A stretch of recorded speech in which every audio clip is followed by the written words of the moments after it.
Start. Good morning, dear student. Today we are going to learn class 9 chemistry, chapter number 2, and this chapter name is matter floats around us. क्या हमारे आसपास के सभी पदार्थ शुद्ध हैं? तो इसमें हम लोगों ने पढ़ा था, in this chapter we had learned that what is matter and types of matter, state of matter, properties of matter. So classification of matter we had learned, and today we are going to learn the combination of many types of substance or matter. How does we clarify that what amount of substance has been dissolved in any solution? Okay, dear student. So the topic of concentration of a solution. Class 9 chemistry, chapter number 2.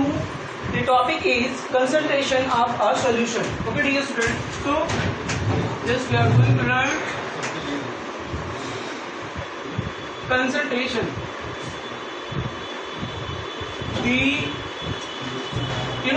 Concentration of a solution. So first we have to know that solution is made up of two words. First, solute and solvent. Solute means the substance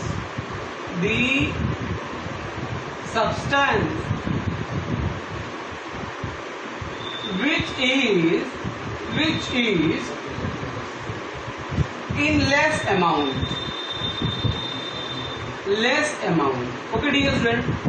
Solute means the substance which is in less amount, and solvent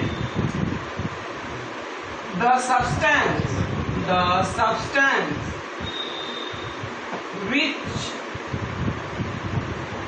is in large amount. Okay, dear student. Example, हम लोग उदाहरण लेते हैं. जैसे we have a liquid solution of sugar plus water. So sugar we have to take in less amount, and water we have to take in large amount. Then what will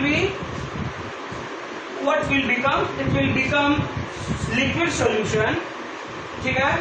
And next example we have, suppose NaCl, it means sodium chloride, we have in less amount, and this is in solid state.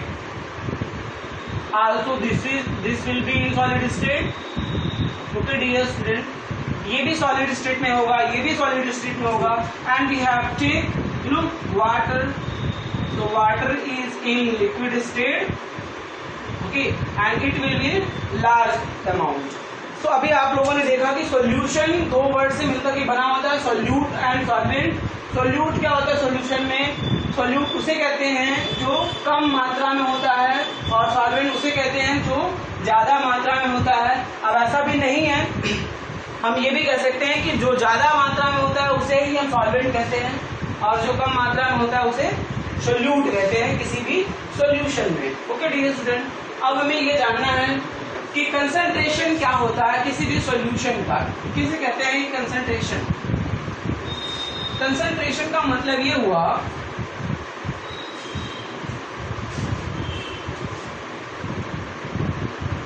the amount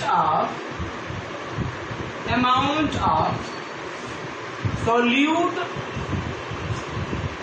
particles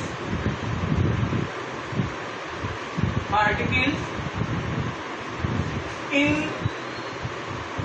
the fixed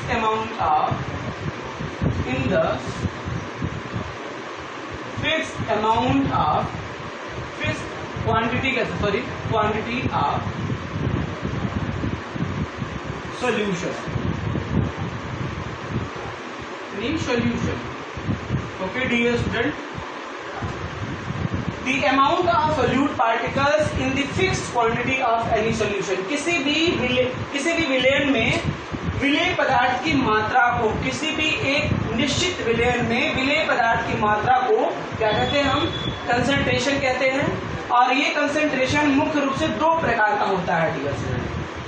एक होता है saturated concentration. First is saturated concentration,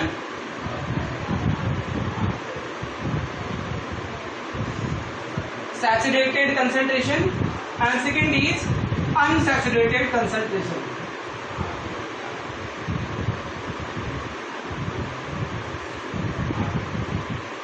Unsaturated concentration.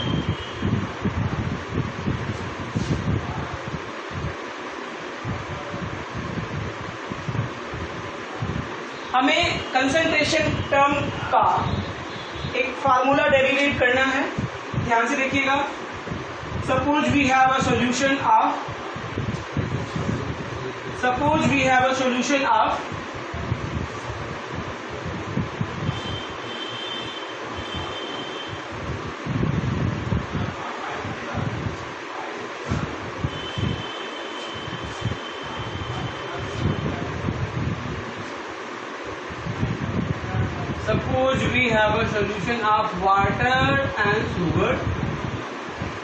water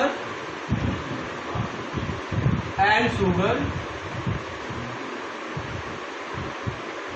How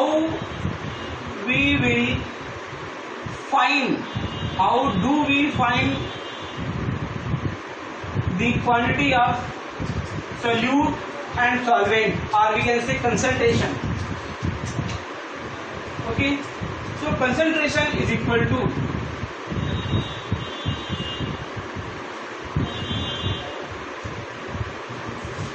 the amount of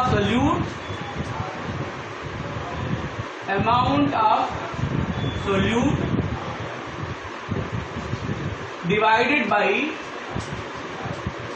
amount of solution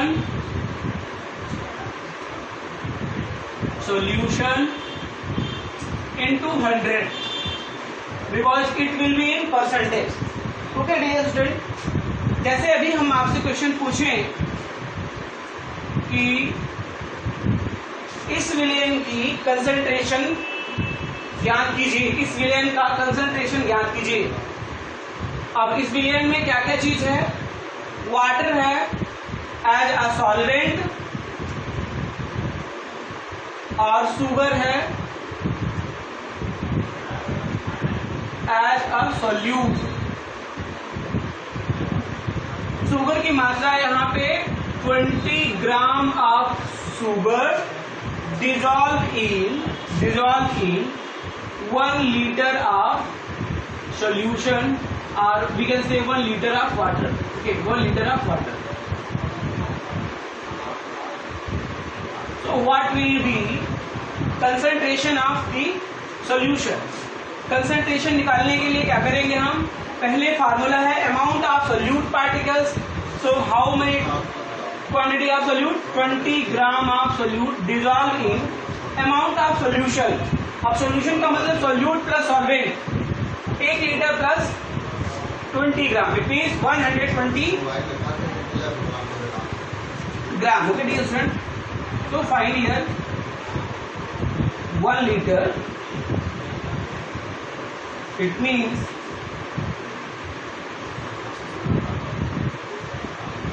into 100।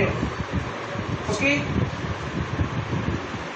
अब यहाँ पे हमें चूंकि जो हमारा सोल्यूट पार्टिकल्स है वो ग्राम में है और जो सॉल्वेंट है वो लीटर में है, इसलिए लीटर्स को भी हमको चेंज करना होगा मिलीलीटर में। Okay dear student, so 1 litre is equal to 1000 millilitre. Okay, तो 2 0 से 2 0 कैंसिल, 1 0 से 1 0 कैंसिल, ये जाएगा 20%, सॉरी 2%। ये कंसंट्रेशन इसका कितना आया इस सॉल्यूशन का? 2। कंसंट्रेशन कितना आया? 2। ओके डियर स्टूडेंट, तो अभी आप लोगों ने कंसंट्रेशन टर्म सीखा, इसमें कंसंट्रेशन कितने प्रकार के होते हैं वो सीखा आप लोगों ने। आज के लिए इतना ही। हम लोग अगले वीडियो में पढ़ेंगे कंसंट्रेशन का यूज कहाँ कहाँ किया जाता है, और भी ढेर सारे सवाल आपकी किताब से हम लोग सॉल्व करेंगे। Okay dear student.